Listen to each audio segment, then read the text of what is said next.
What's going on, guys? Welcome back to another episode. So today we're going to give you another update at the sanctuary, or the sanctuary to be, because there's been a lot of construction and there's been a lot going on. So this box may look like nothing, but actually is quite heavy. Quite heavy, yes, that too.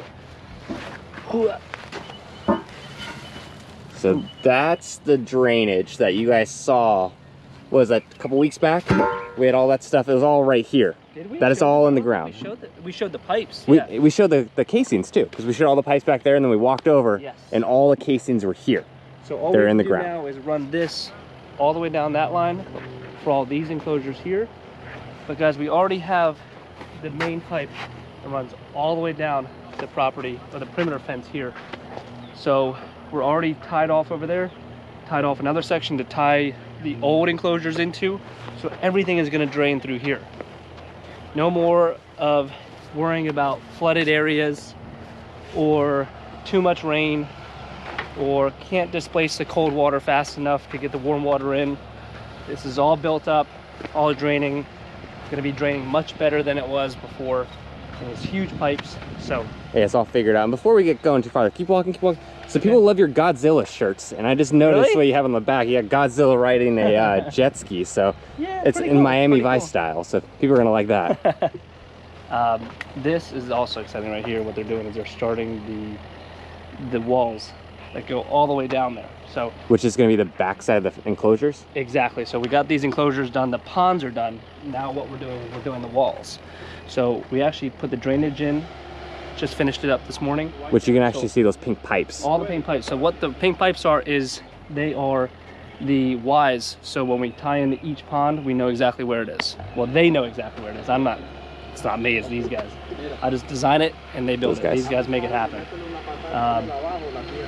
So those 4 ponds, the drains are set up. We're gonna be building the walls. And then once the walls are there, we're gonna be putting the fence on top and then run the drainage in, put sand on top of the dirt. We're ready for Crocodile, so yeah. And then let's go over here. So this is the walkway that we'll be going up there. So we'll walk through here, ramp up there, and then we'll have that nice elevated walkway between the enclosures. But behind you, Ryan, we just finished up the first mock-up, and actually it was a mock-up, but now it's a permanent one, of the natural slide for these ponds. So before, I don't know if we showed it, but we had the wooden platform inside, but I said, forget it, let's just do a shallow ramp as well. So we have the drainage in, and we have the shallow thing. Wow, so yeah, look at so you have the drainage over there for overflow, which is that pipe. Then you got the deep section here. And then explain what you got going on. I mean, basically you just made a miniature of the bigger ones. Yes, exactly. And this is more permanent because you see the dirt comes all the way up. But what we did is we put the cap, let's see. If you can find it. There it is, 6 inches under the dirt. So it's built down, so it still has a wall, still held everything together, but it's just hidden. So it looks like it's just a natural slide for the crocodiles. And what we'll do is, you see that little yellow thing there? What that does is it compacts all the dirt. So we'll pack it down really tight. So hopefully it'll kind of deter the crocodiles, but over time I'm sure we'll have to maintain it. But also, guys, even if they push it away, there's over a foot of a lip to catch any dirt they push back. So all we'd have to do is let the pond drain a little bit. We'll just push the sand back up and pack it down again. So the water is actually going to be up to about here. So so a foot over that. So they'll just slide over it. So there's that. The drain, I know it's huge, but I'm so tired of cleaning out drains, always getting clogged up. I said, let's just put 6-inch drains on every pond. They have a clean out, so I'd rather just have it be too big and ensure we just have plenty of flow, even if something gets sucked up in there. And these enclosures, now you're actually be able to get a good idea. How far back do they go, like past the pond? So there you go, guys. That's where these enclosures end up. Yep. So you got about 5 foot to here. Just a nice little wall that they can come out and slide up. Hopefully they'll use that, but I'm sure the crocodiles will just hop over there too. But you still got 5 feet, and hopefully that'll allow them to at least come out here and make the curve And then what's this land area, like 15 by 15 almost? Let's try it out. Let's see. Well, So you got 5 foot here. 1, 2, 3, 4, 5.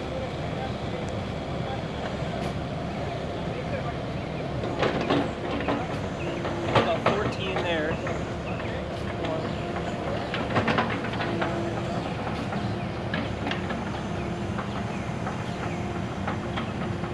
11, so 14 by 11 of just complete open area. Plus they have all the area around there that they can lay and bask on, and then obviously over there too.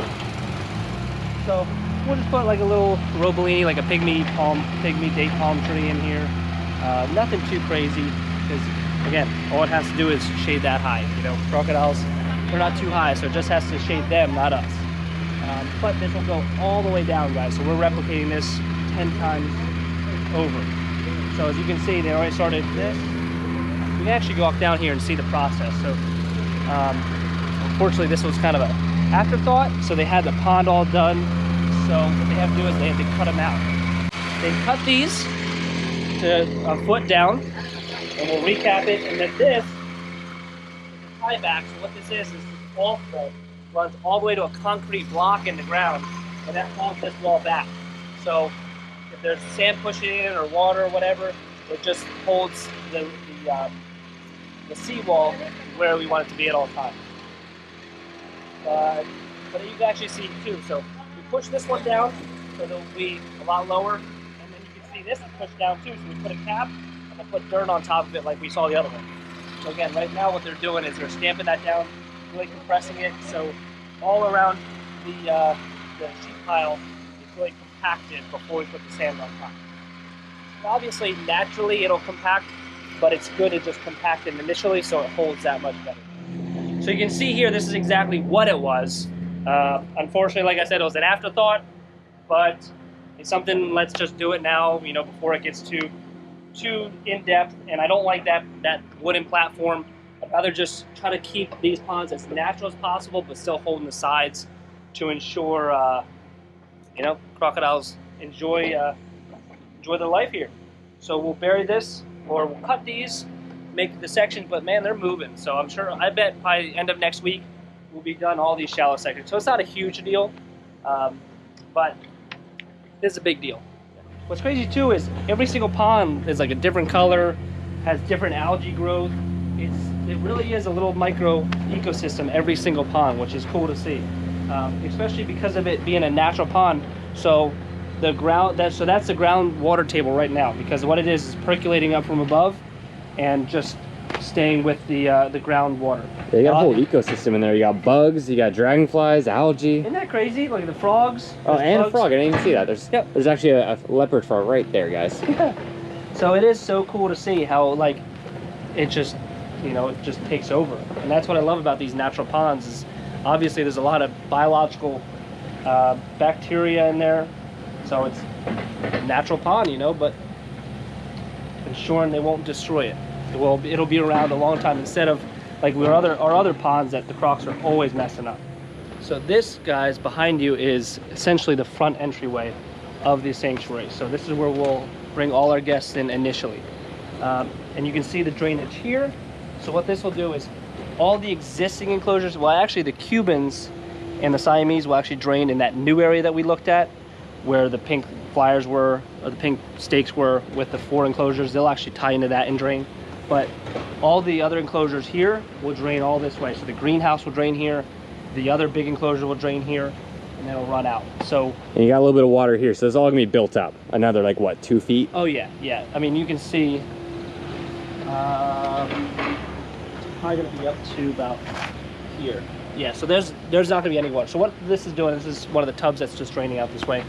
Again, very makeshift. It works, but for your sanctuary, no go. So everything will have drainage to this, so you won't have any ponds or whatnot that you have to jump over. All right, guys, well, to finish this episode up, one of our Patreons asked how our smaller cataphractus is doing, and she's actually laying up outside here. This is her temporary enclosure as well before those big enclosures are done. So what we'll do is let's try to slowly open this and see if she won't freak out, but it's so cool to see her outside.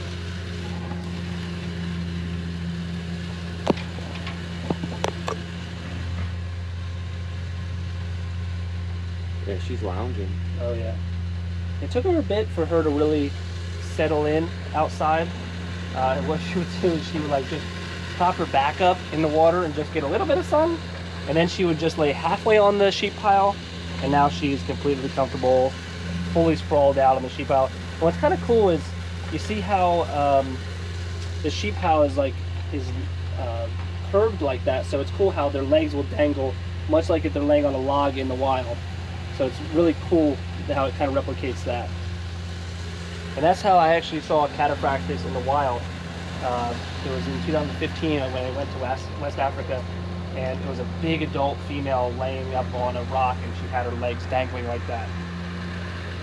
So it's just super cool to see them kind of do some of that same behavior in captivity.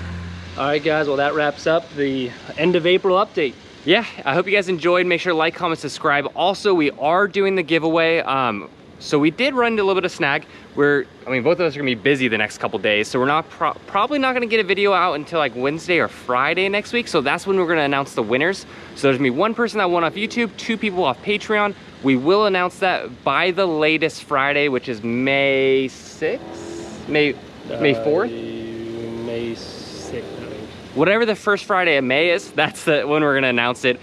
So don't think we forgot about it. We are doing that. If you haven't already checked out the Patreon, go check that out now. Links can be in the description for bonus content, a little bit of extra chance to win.